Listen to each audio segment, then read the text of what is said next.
এই যে ব্যক্তিকে আপনারা নরমাল সাদা শার্ট এবং প্যান্ট পরে আদালত চত্বর থেকে হেঁটে আসতে দেখছেন, এর নাম হচ্ছে লুৎফুজ্জামান বাবর, যিনি ছিলেন বিএনপির সাবেক স্বরাষ্ট্র প্রতিমন্ত্রী। একসময় তিনি ছিলেন তারেক জিয়ার বেস্ট ফ্রেন্ড। তার ভয়ে বাঘে হরিণে এক ঘাটে জল খেত। আর সেই বাবর সাহেব আজ 2টা মামলায় ফাঁসির আসামি। নিঃসঙ্গভাবে কন্ডেম সেলে দিন পার করেছেন তিনি। রিমান্ডে বাবরকে টর্চার করে 21 আগস্টের গ্রেনেড হামলার মামলায় তারেকের নাম জড়াতে বলেছিলেন পুলিশ, কিন্তু তিনি একবারও তার নাম বলেননি। একটা সময় তিনি তার চুলে জেল দিয়ে মাথার চুল খাড়া করে রাখার স্টাইলটা বাংলাদেশের জনপ্রিয় করেছিলেন। উদ্ভট ইংলিশ কথা বলার জন্য বেশ আলোচিত হয়েছিলেন তিনি। তার মধ্যে অন্যতম হচ্ছে এটি। না, শত্রু আইডেন্টিফাইড না, we are open, we are looking for শত্রু। এই ভিডিওটি আপনারা ফেসবুকে অনেক দেখেছেন, এটা অনেক ভাইরাল হয়েছিল।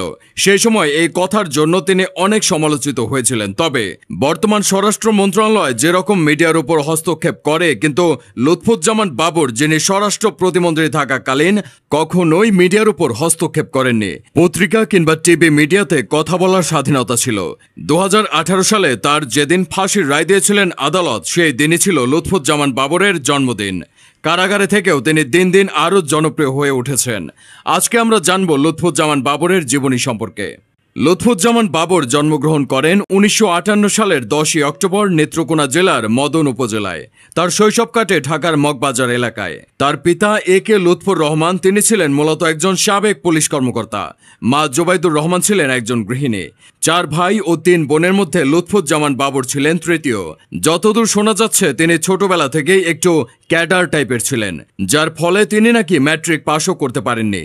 আবার অনেকে বলে তিনি নাকি ইন্টারমিডিয়েট পর্যন্ত পড়াশোনা করেছেন। সে সময় তিনি গঠন করেছিলেন নিজস্ব একটি ব্যান্ড গানের গ্রুপ। কথিত আছে যে লুৎফুজ্জামান বাবর 1980-র দশকে ঢাকা বিমানবন্দর কেন্দ্রিক ব্যবসা শুরু করেছিলেন।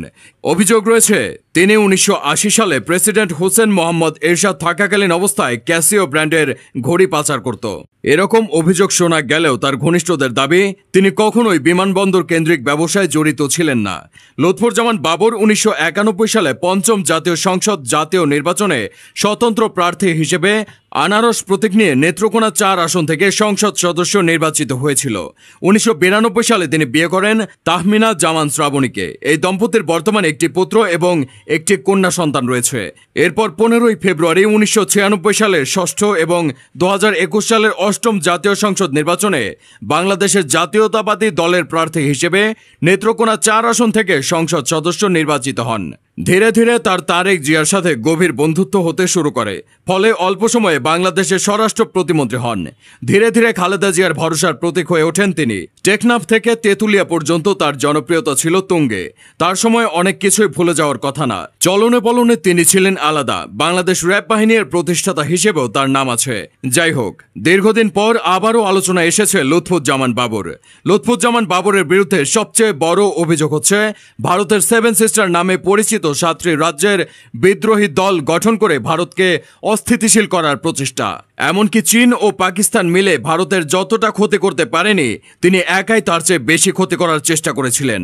একসময়ের জাতীয়তাবাদী দলের প্রভাবশালী স্বরাষ্ট্র প্রতিমন্ত্রী লুৎফুজ্জামান বাবর 17 বছর কারাগারে রয়েছে। তাকে সর্বশেষ জনসম্মুখে দেখা গিয়েছিল 2021 সালের অক্টোবরে দুদকের একটি মামলায়। আদালতে হাজিরা দেওয়ার সময় তাকে দেখা গিয়েছিল। এখন তিনি কেরানীগঞ্জের ঢাকা কেন্দ্রীয় কারাগারে রয়েছেন। ফাঁসির রায়ের চূড়ান্ত নিষ্পত্তির সময় গুনছেন।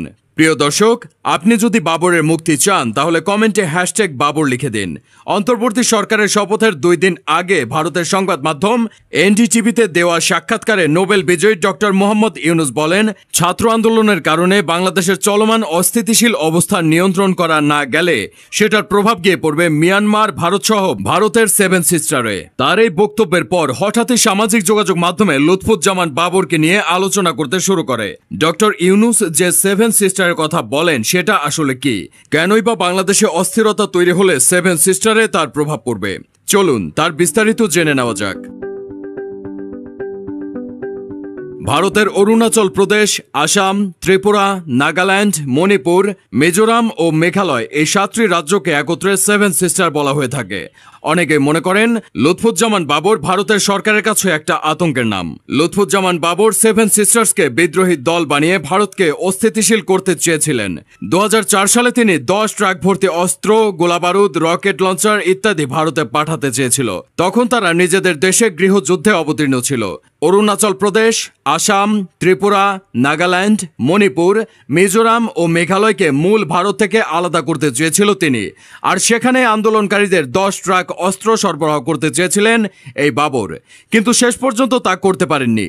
সে সময় যদি এই অস্ত্রগুলো ভারতে প্রবেশ করত, তাহলে ভারতের পরিস্থিতি কেমন হতো তা ভাবতেই গা শিউরে ওঠে। তিনি ছিলেন এমন একজন ব্যক্তিত্ব যিনি ভারতকে হুমকি দিয়েছিলেন।